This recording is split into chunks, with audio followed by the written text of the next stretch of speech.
over Legends of Tomorrow episode 3. So we're 3 episodes in. I think Legends is going to get their usual 16, 17 episodes. So this will definitely be this will be another quick crazy season. And it shouldn't have too many breaks either because they air, I believe, on Tuesdays after The Flash. So we shouldn't get the breaks that the other shows had.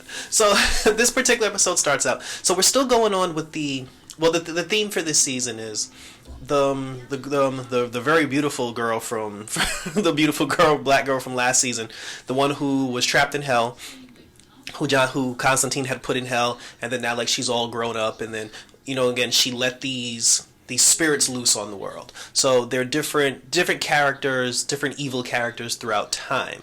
That whose souls have died, and then she's re-released them, and in turn it makes her powerful in hell. They kill the souls that she releases, they kill people and they deliver souls for her, so she can do her evilness. She owns a club in hell and everything. So the new villain for this one, it's an old mobster from the old night it's a mobster from the old Chicago gangster days. The gentleman, he was supposed to die, he didn't die. Well, actually, he did die. He died, and then they were just the mob killed him, a rival mob killed him, and then, he came out the next day like nothing ever happened.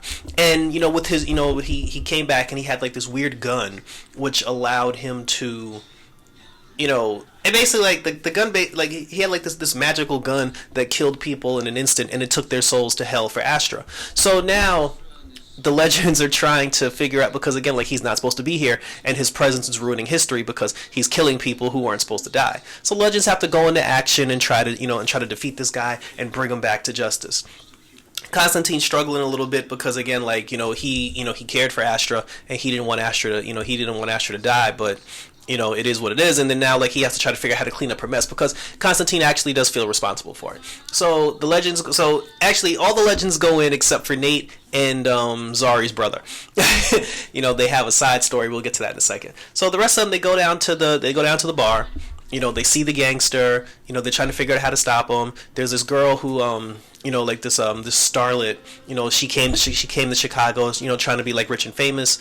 She ended up getting caught up in the mob, and the gangster, he ended up having some photos of her,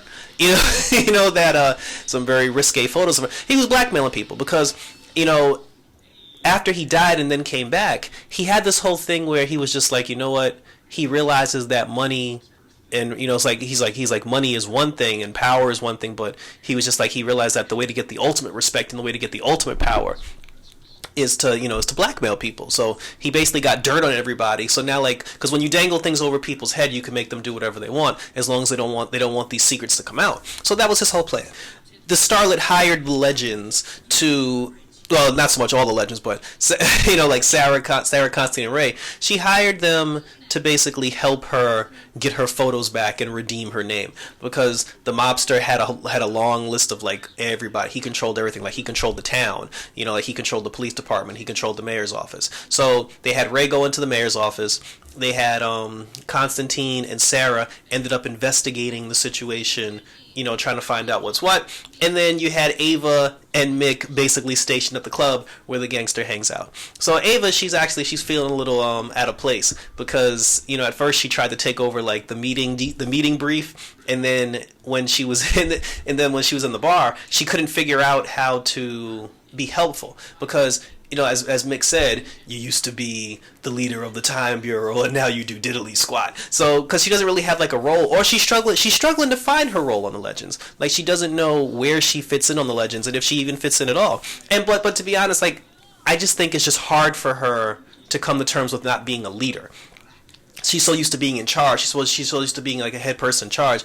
Now she has to be a follower, and I think her being a follower is where she's really struggling at. But but in the end, she ended up finding her niche because because they found out.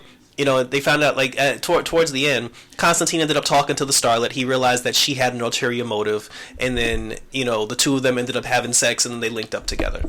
They ended up going to a gravesite because they found the point where the mobster had kept all this hidden dirt at. So it was like this briefcase that just had like lists of people's like photos, documents on dirt that they've done, things that they've done wrong, things that could ruin people's lives and careers. Constantine and the girl ended up finding the information. She turns on John, and she's just like, I'm gonna use this information for myself, so I'm gonna blackmail people because I want the power and I want to be respected. And then Constantine was gonna stop her, but he was just like, you know what, who am I to tell you that you can't do it? So all he wanted was the gun, because the gun was a magical weapon that the mobster had, and he was using that gun to kill people. So as long as Constantine got the gun, he was just like, look, I don't care. So he gave her the information. She gave her the gun.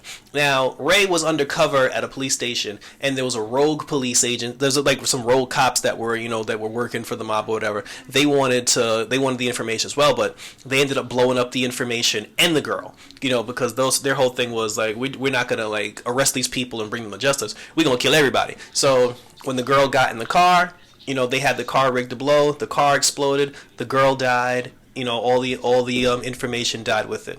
So the mobster ends up. So now they were trying to find a way to get the mobster to come back to the club so they can like bring him in.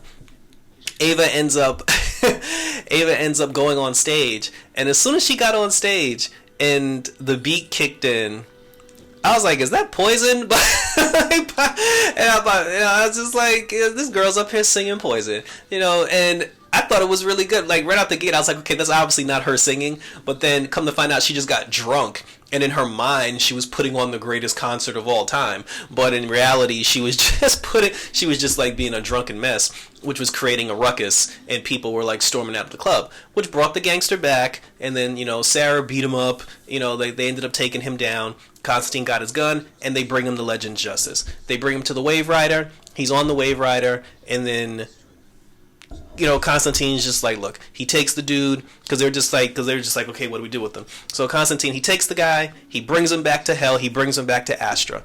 And then, because he had the magic gun in his hand, he pointed it at Astra, and then he was just like, stop what you're doing, or else. And she was like, or else what, John? She's like, you ain't gonna shoot me with the gun, because John cares about her, so he's not gonna kill her.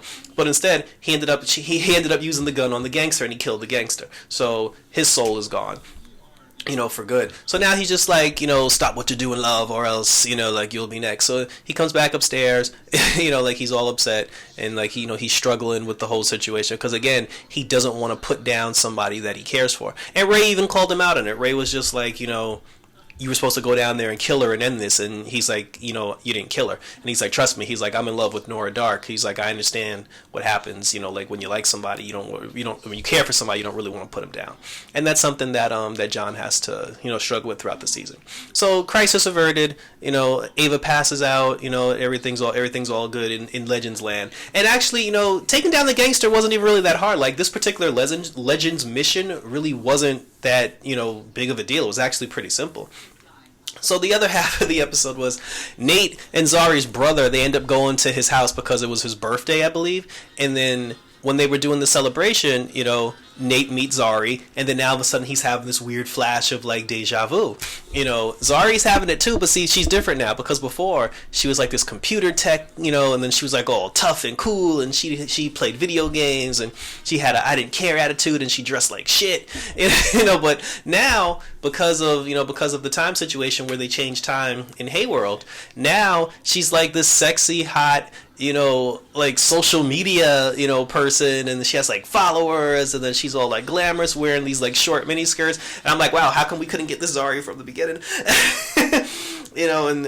And then but she's feeling the connection between like her and Nate as well, but she just can't. But at first she just thinks like he's just being, he's just like, like trying to scheme on her, but in the end she, like Nate ends up talking to her. And then he's just like, listen, do you feel something between us like we've met before? And then she's just like, yeah, But then like the brother breaks it up.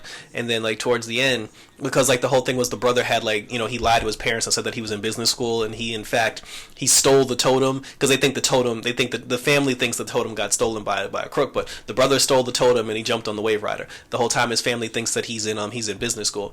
So, but Zari was just like, I know you're not in business school. And she's like, and I know you have the totem. And she's like, I'm going to tell mom and dad mom and dad. So the way they stop her from telling his parents, he ends the brother ends up opening like, you know, the time portal thing, and then she ends up walking right into the time portal, and then she ends up on the Wave Rider. She's on the Wave Rider. Everyone's looking at her on the Wave Rider. She's freaking out because she's on the Wave Rider, you know. And then it's like that's how the episode ends. But it's funny because like nobody recognizes her, like nobody knows who she is, you know, because again, Zari's whole situation has nothing to do with Crisis. Like Zari's situation took place before Crisis started, so that timeline had already been changed, and you know, and in the original timeline, like her brother was dead, you know, so and now he's alive, so she's on the ship now. So how they get her memories back, I don't know. Maybe they'll get that maybe Jean will make a special appearance like on the Legend ship, you know, but they're gonna have to. I mean, it's either gonna be one of two things. Either she's just gonna be a brand new character, you know, that's just gonna like make her way onto the Legend ship like everybody else, or they're gonna find some way to get her like her original memories back, and then she'll remember Nate, and then she'll freak out because her brother's alive, because in the original timeline, like her brother was dead. You know, so that was it. Still don't know where Charlie is.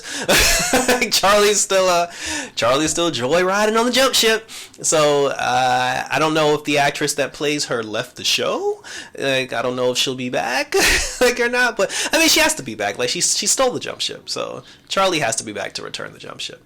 But yeah. But that was it. That was like I said, it was a good episode of Legends of Tomorrow. The plot was very simple. Like nothing. I mean, aside from Ava singing Poison, like nothing crazy happened. But you know, it's a good episode, and then we'll see who the next villain from history's past, you know, comes back to light before Constantine ends up putting a bullet in Astra once and for all. So that was my Legends of Tomorrow episode 3 review. Leave a comment, like, and or subscribe. Check out my other videos on the channel. And until next time for Legends, I'm out. Peace.